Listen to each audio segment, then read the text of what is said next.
Former Lakers star Lamar Odom was rushed to a hospital Tuesday afternoon after he was found unresponsive at a Nevada brothel. The Nye County Sheriff's Office says Odom was stabilized at the scene and taken to a local hospital. He was treated there by doctors and transferred to Sunrise Hospital in Las Vegas. Kobe Bryant visited Odom last night, according to ESPN's Ramona Shelbourne. Odom played 14 years in the NBA and won a six-man award and 2 titles with the Lakers. Stephen A., my stomach dropped when I read this story last night. What's your reaction?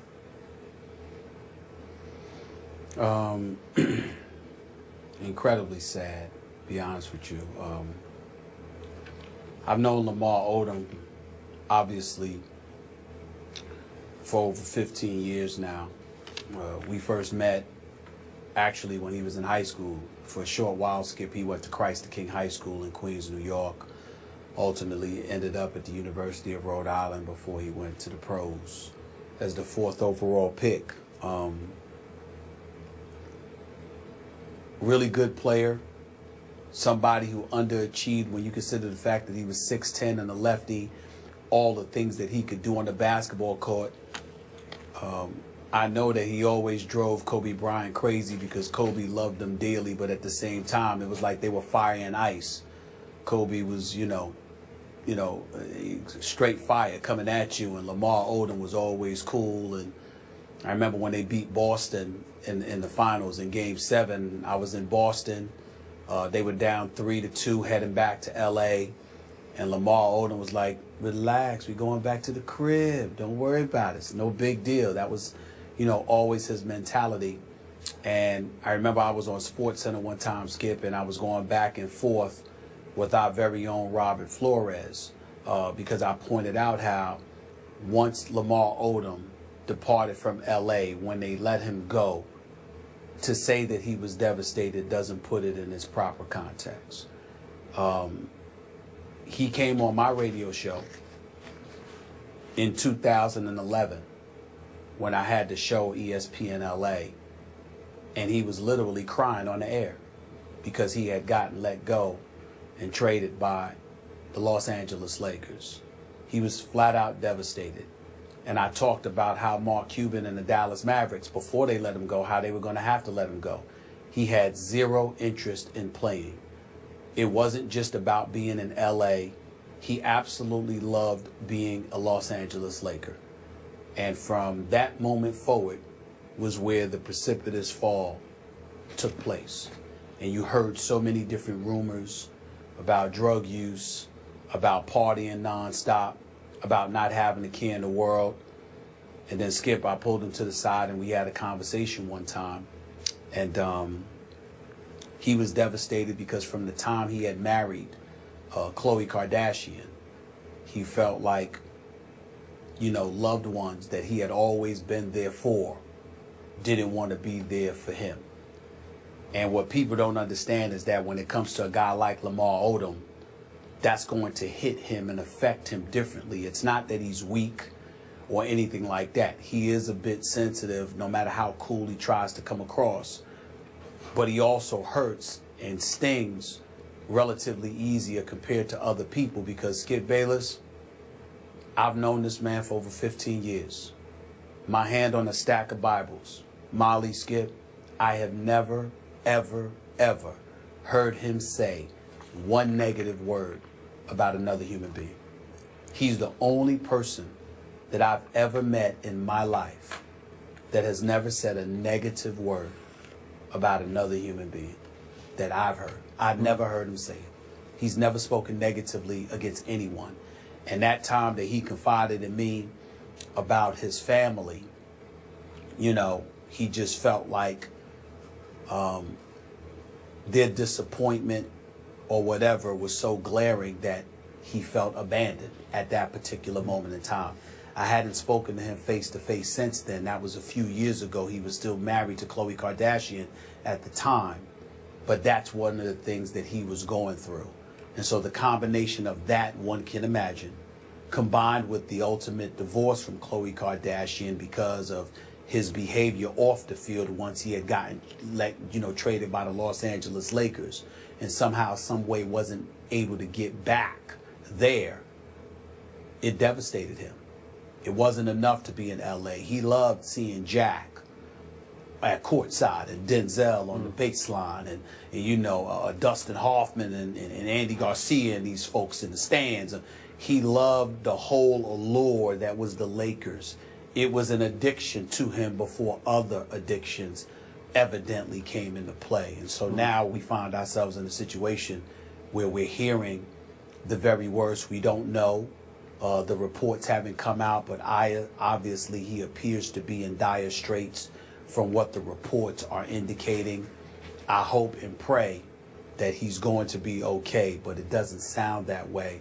And at the end of the day, anybody who knows Lamar Odom in the NBA and beyond will tell you that this is a very, very bad day because he is one of the nicest human beings you will ever meet.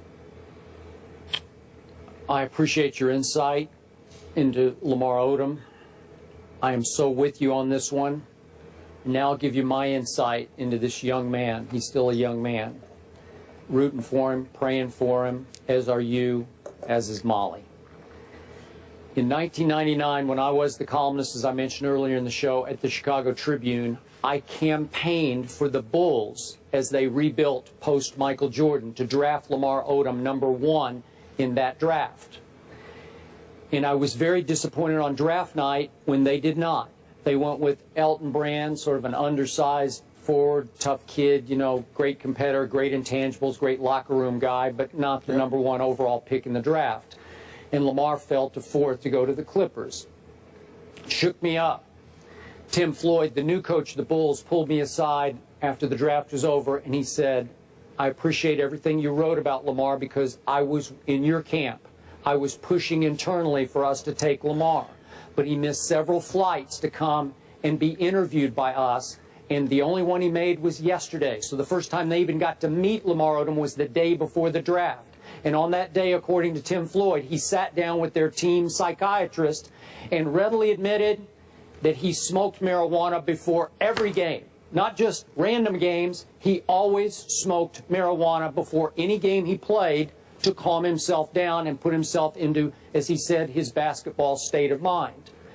And Jerry Krause, to his credit, I had lots of issues with Jerry, but he sat at their board table and he said, I'm not taking that guy with the 1st overall pick after he admitted that to us. Meanwhile, the great Tex Winter, you know Tex, the inventor of the triangle, a longtime Bulls assistant, said after the draft that as he interviewed Lamar, in all of Tex's years interviewing kids who were draftable, that this kid, Lamar Odom, had the best command of basketball history Tex had ever encountered from a college kid. The best. And he also said he considered Lamar Odom's basketball IQ at the top of the list of any college kid he had ever seen. Those are powerful words from a Tex Winter. But yet they said, no, we just can't risk it with the marijuana issue hanging over our heads from day to game to day to game. And here's the great irony, and to compliment you on what you said about Lamar.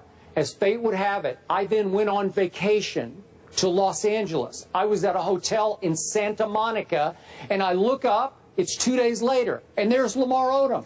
And I thought, this is fate. So I walked up and I said, Lamar, you probably don't know me, but I've been campaigning for you to be the 1st pick of the Bulls because I'm from Chicago. He said, oh, I know who you are. We sat down in the lobby, and I'm so with you. We had a heart-to-heart because he's got a big, sweet, good heart. I love the kid. But he admitted, you know, he came from a drug culture. You know all the stories. He couldn't trust any parent that he had, everybody involved in drugs in his immediate family. And he just couldn't trust anyone or trust life. And I could tell that he was going to have some struggles because he was troubled already. But he was a good kid with a great basketball mind. And that's the waste here, and I hope he can recover. But the waste to me is that he always fought these issues that interfered slightly with his ability to be great at basketball. But he's fought these issues, Skip Bayless, and I appreciate what you're saying. I think these are one of those moments where you got to turn back and give the Lakers organization credit because he loved being a part of the Los Angeles Lakers. You know, and when you think about the fact that he's going through last night, going through what he's going through, and just last night you're hearing that Kobe Bryant it paid him a visit. You know, it just reminds you, and we should take a moment to remind the world of who these NBA guys are. You know, I mean, it is a brotherhood by and large. Yeah, you might go out there and compete with one another. Yeah, you might even be annoyed with people sometimes. I know it drove Kobe crazy to watch Lamar Odom. I'll never forget, I've never seen Kobe more disgusted.